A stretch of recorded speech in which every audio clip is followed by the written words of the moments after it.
From Anshe Sfard Beth El Emeth Congregation, it's time to take 10 minutes for Torah with Rabbi Joel Finkelstein.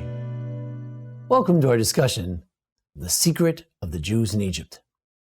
What is the secret of the Jews in Egypt? Why was it kept secret? And what's it all about? Let's take a look at the Midrash HaGadol, a collection of Midrash. Comes from Provence in the 1400s. And it says as follows. It's found in other Midrashic collections as well. Amar Rabbi Elazar ben Padat Mishur Reb Chana Reb Chanina. Rabbi Elazar says, Karov l'shmona me'ot shana ufroch. For about 800 and change years, Hayai ta nevuah zu kvusha. This prophecy was held secret. It was covered. Ad sheba Yechezkel upirsha. Until Yechezkel came and clarified it. What is this secret nevuah that's covered and hidden? Well, let's take a look in Yechezkel. Yechezkel Navi really draws a very gloomy picture of the Jewish people in general. In the past, he says the Jews have sinned. And guess what? Even in the future, when the redemption comes, God will redeem a sinful people. And he'll just have to redeem them as they are. He recalls the history of the Jewish people in Egypt, and he says, I told them, I told the Jews, get rid of your idols. Do not become defiled with the abominations of Egypt. Now, when did God say this? When did God say to get rid of your idolatry in Egypt? Where does it say that? You look in the book of Exodus, which we're reading this week, we don't see that. So Rashi says, Aaron nibe lahem nivwazu. It was Aaron who gave them this prophecy. Before God revealed himself to Moshe, he revealed himself to Aaron. Aaron was the first prophet. One of the secrets is that it was Aaron who was a prophet in Egypt. And the second secret is that Aaron told them something very specific in Egypt. He told the Jews, get rid of your idolatry. And guess what? Vayamru, they rebelled. Lo avuli shmoy, they did not listen. They did not listen to Aaron. Not only in the golden calf did they not listen, they didn't listen in Egypt. They worshipped idols in Egypt. That's the secret. The secret that wasn't known for 800 years was that the Jews, Sha'avdu Yisrael Avodah Zarah Mitzrayim, the Jews worshipped idols in Egypt. A very unfortunate story. Rabbi David Kimchi of Provence says as follows.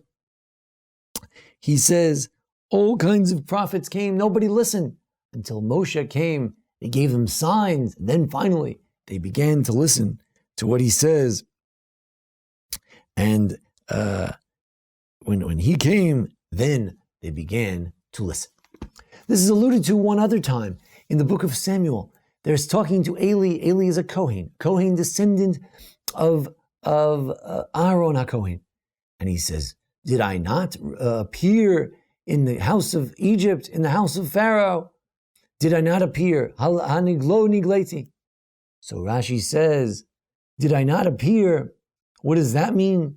We see that we see that Aaron prophesied in Egypt. What was the prophecy? It was a prophecy in Yechezkel chapter 20. Get rid of your idols. That was not done. That was the special secret. We have an allusion to this story in our Parsha as well, Parshat Shemot, that where Moshe turns to God at the burning bush and he says, listen, God, I don't want to lead the Jews. The Jews won't listen to me. And also, Shlach nabiyat tishlach. Please send in the hand of whom you send it. Huh? Send it in the hand of whom you send it? What does that mean? So the Midrash says, Mishnah Rabbi Elazar, Shalach na biyad misha shalach kfar. Not just to send it in the hands of someone else, namely Aaron, but to send it in the hands of someone you already sent. The Jews had already had Aaron as a leader. So they quote the verse in Yechezkel, the verse in Samuel chapter 2, and there it's very clear that Aaron had prophesied in Egypt. And therefore Moshe says, I'm going to get involved in this. I'm going to usurp my own brother from being the leader of the Jews. He's the leader. He's the prophet. So God says, I know he was the prophet, but you need to be the prophet with him from here on in. Now, as to what the prophecy was, till now we've said that the prophecy was kind of one of gloom and doom. Stop worshiping idols, he said to them, and they didn't listen. But the Radak mentions it, it's here in the Midrash Rabbah. There's an additional idea. Parsha Hey and section Yud says as follows.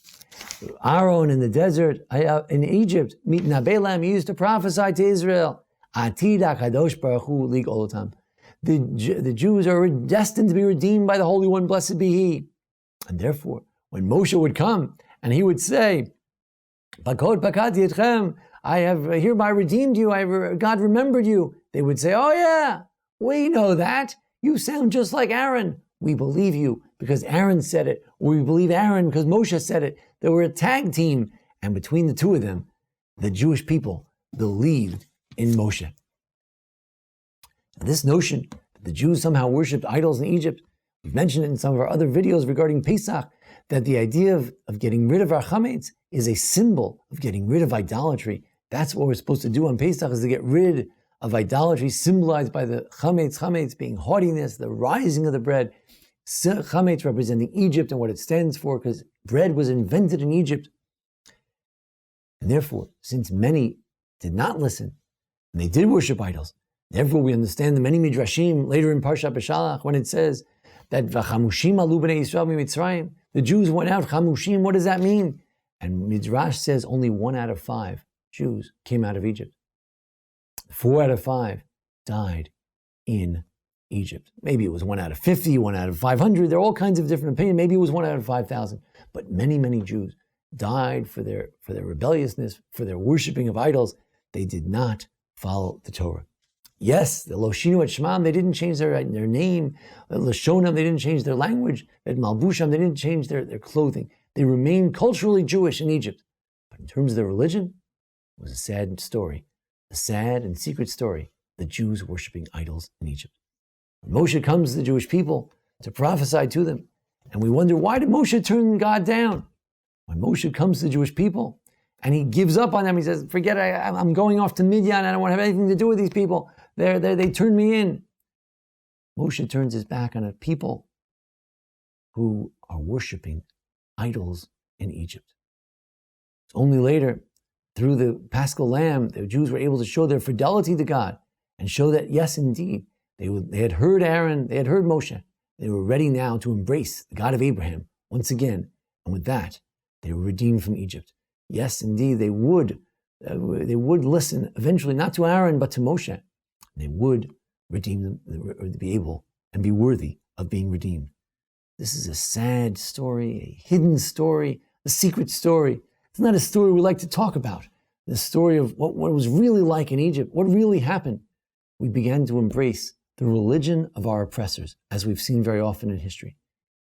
This, something that's deep scar in our psyche. It came back in the golden calf, but it's something that's there. By talking about it, by remembering our history